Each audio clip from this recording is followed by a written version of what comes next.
Hello, this is Matt on the Moon Lambo channel. I got a couple stories to share with you in this latest Moon Lambo hot jam, which certainly caught my attention. These are interesting headlines, to say the least. We'll start with this one from the Crypto Basic. Ripple CEO and XRP community urge Deaton to unseat Senator Elizabeth Warren. That's right. Ripple CEO Brad Garlinghouse and XRP community are pushing for Attorney John Deaton to run for Elizabeth Warren's Senate seat. Now, there is one thing that is holding them back, although I have a thought on that. There might be a way around it. And then there was also... Oh, where's the story? It's around... Is it this one? Yeah, here we go. This one, too. I got a couple things to say about this one. Fox journalist hints to investigate Federal Reserve XRP $30,000 buyback proposal.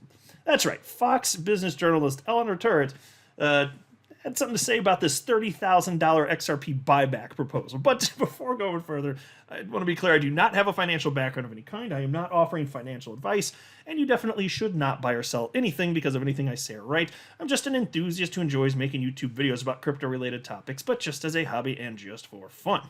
All right, so into this first piece. The XRP community and Ripple CEO have called on attorney Deaton to accept the challenge to unseat anti-crypto Senator Elizabeth Warren.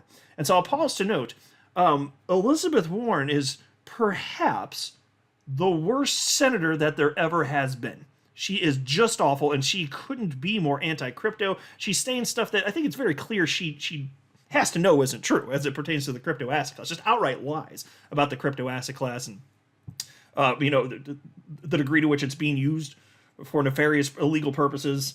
Of course, you don't want to compare that to, the dollar and how the dollar is used by bad people to do bad things.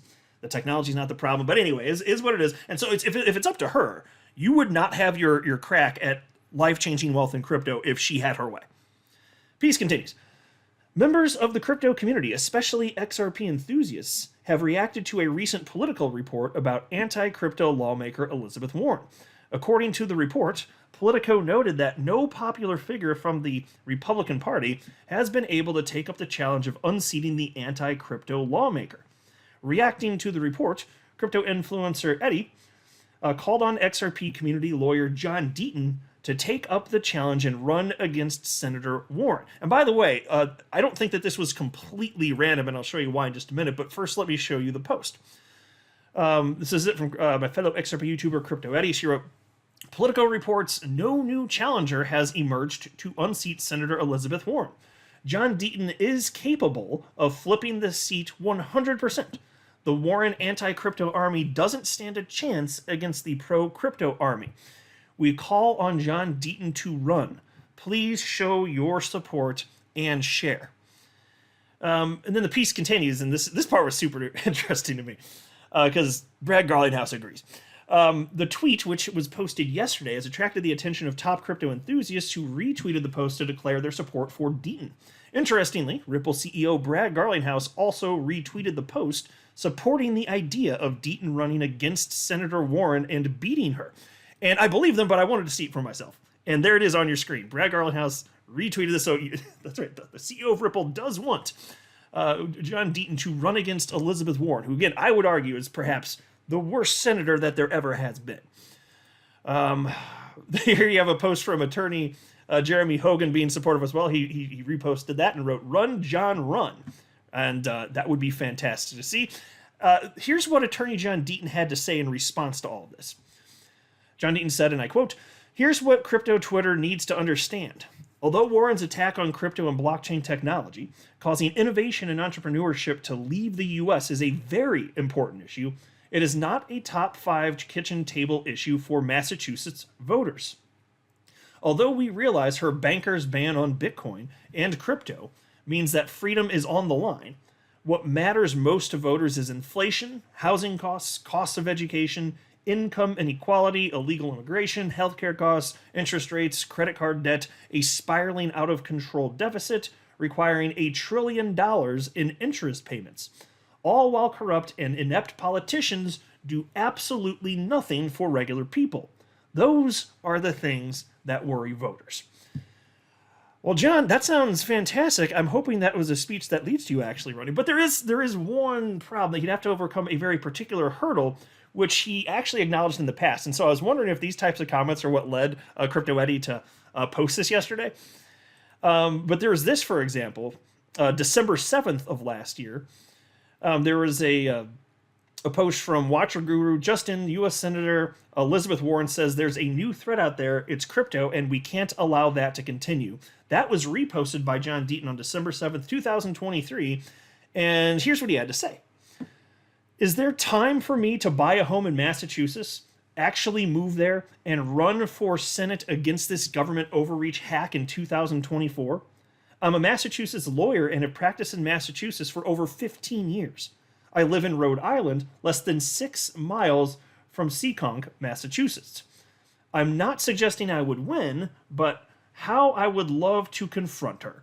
If I had only bought that house in Rehoboth, Massachusetts, I looked at in 2014. And so it is the case that one of the requirements in the United States in order to be elected as a senator is you have to live in the state that you're running.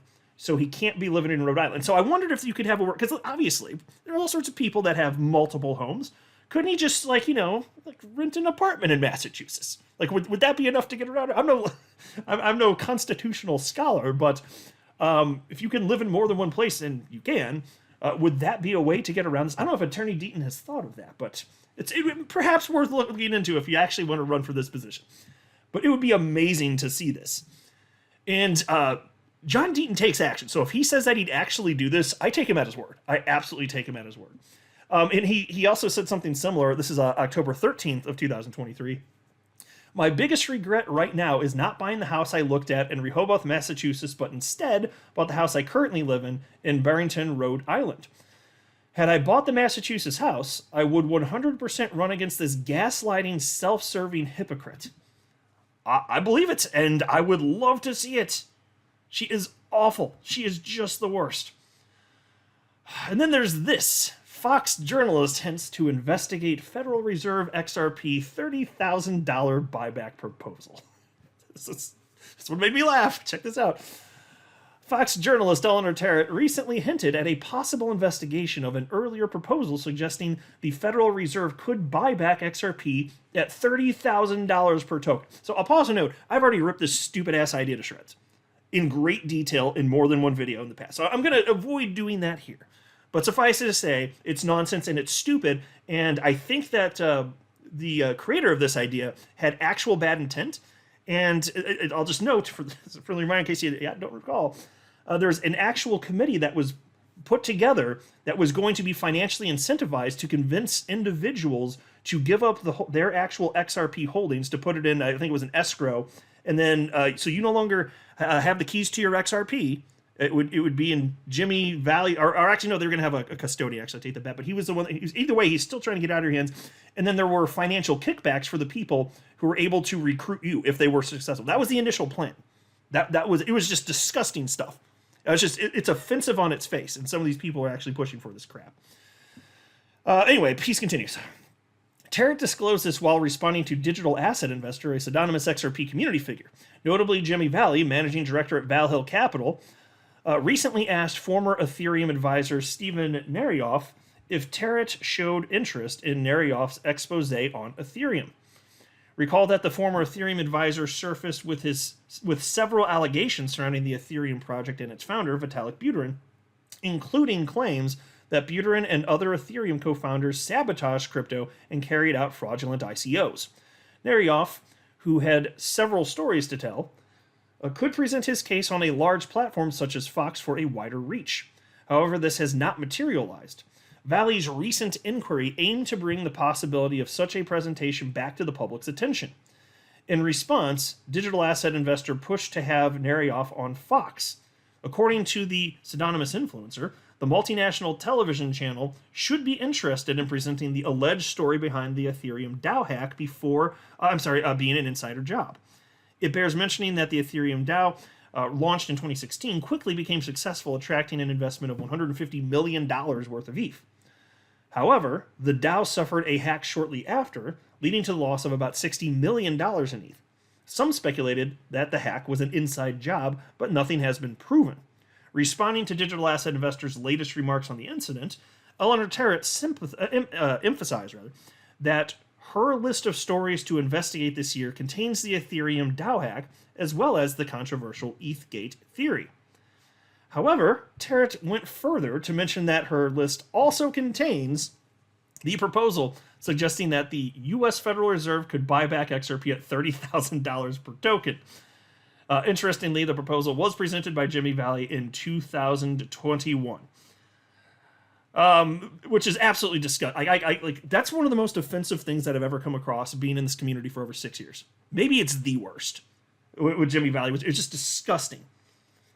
And some people were falling for it, and Sherman was like, oh yes, a man of the people. No, absolutely not. He's monetarily incentivizing people to get you to stop holding your XRP. What? And it's wacky anyway, and the models were so messed up. They were fundamentally flawed. I've ripped it all to shreds. But the XRP were tens of thousands of dollars. No, absolutely not. But anyway, so here's what Eleanor Terrett ended up saying. She wrote, the DAO hack and ETHgate are on my list of potential fraud stories to look into this year. And then she tagged Digital Asset Investor and said, as well as a couple of others, including a $30,000 per token Federal Reserve buyback for an asset that's currently trading at 59 cents.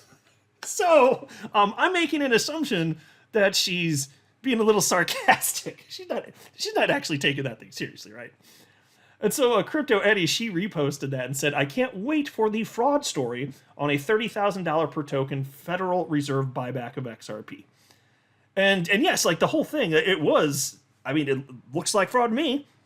Looked pretty damn despicable. And if it's... If it's not, then these are the stupidest people on the planet. Like, they seriously, I've said my piece on it. So anyway, just the way that Eleanor Terrett wrote it, I can't tell if she's just being sarcastic. She might just be being sarcastic. I kind of hope so. Because although she does cover, I mean, I'd still welcome it, but it's not something obviously to be taken seriously. What you'd uncover is the whole scheme behind it was shady AF. That's what you'll find. And I covered the specifics at the time and the incentive structures and everything that leaked. Because they didn't want some of that information getting out. That's very clear. So that's where we're at.